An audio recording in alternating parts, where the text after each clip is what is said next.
Mon ami, aujourd'hui, je vais te parler d'un sujet qui blesse beaucoup de cœurs. La couleur de Jésus, blanc ou noir, juif ou pas. La vérité est bien plus profonde que ça. Beaucoup se disputent à cause de ça. Certains vont même jusqu'à rejeter Jésus juste parce qu'ils pensent qu'il ne leur ressemble pas, mais pendant que les gens débattent, pendant qu'ils regardent la couleur de sa peau, ils oublient l'essentiel. Pendant des siècles, des artistes ont peint Jésus à leur image. Ils l'ont représenté blanc, avec des yeux bleus et des cheveux blonds. Un visage européen, doux et lumineux. Ces images sont partout. Dans les églises, dans les livres, sur les murs des maisons. Et avec le temps, beaucoup ont fini par croire que Jésus était comme ça. Mais aujourd'hui, je te le dis avec amour, Jésus n'est pas limité à une couleur. Il n'appartient à aucune race. Il n'est pas enfermé dans un peuple. Il est bien plus que ça. Avant qu'on aille plus loin, abonne-toi et partage cette vidéo. Comme ça, on pourra toucher encore plus de cœurs ensemble. Allez, on continue. Laisse-moi te poser une question. Aujourd'hui, nous avons cette intelligence artificielle. Est-ce qu'une intelligence artificielle a une couleur de peau? Est-ce qu'elle a une race? Bien sûr que non. C'est pareil pour un esprit. Un esprit, ça n'a pas de couleur. Et Jésus, avant tout, il est esprit. Et un esprit peut se révéler sous différentes formes. Noir, blanc, juif ou autrement encore. Mais Jésus, ce n'est pas n'importe quel esprit, c'est l'Esprit suprême. Au-dessus de tout, dans le ciel, sur la terre, dans le monde spirituel et dans le monde physique. Seul Dieu le Père est au-dessus de lui. Éphésiens chapitre 1, versets 20 à 23, nous le rappelle bien.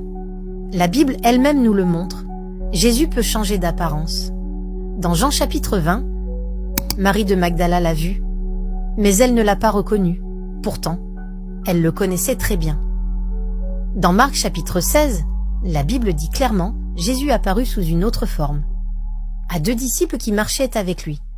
Ils ont parlé avec lui pendant tout le trajet, mais ils ne l'ont pas reconnu, même eux, qui le connaissaient de près, ont eu du mal à le reconnaître, parce que Jésus avait choisi de se révéler autrement.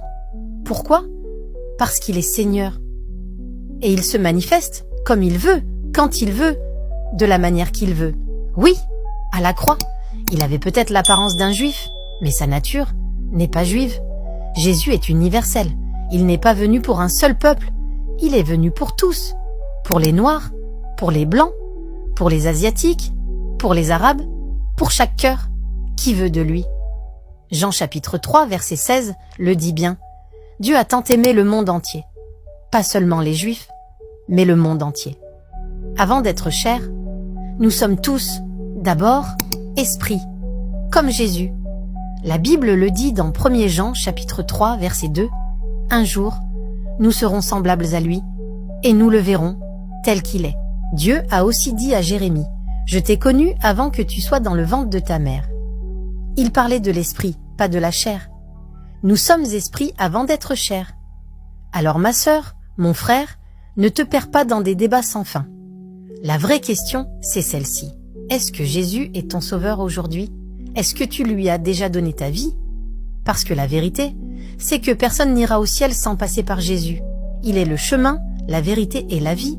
Et si tu veux comprendre encore plus, écris juste le mot « Jésus » en commentaire. Et je t'enverrai un petit fichier PDF avec tous les versets de la Bible qui parlent de ce sujet. Que Dieu te bénisse. Et comme toujours, c'était Maman Grâce.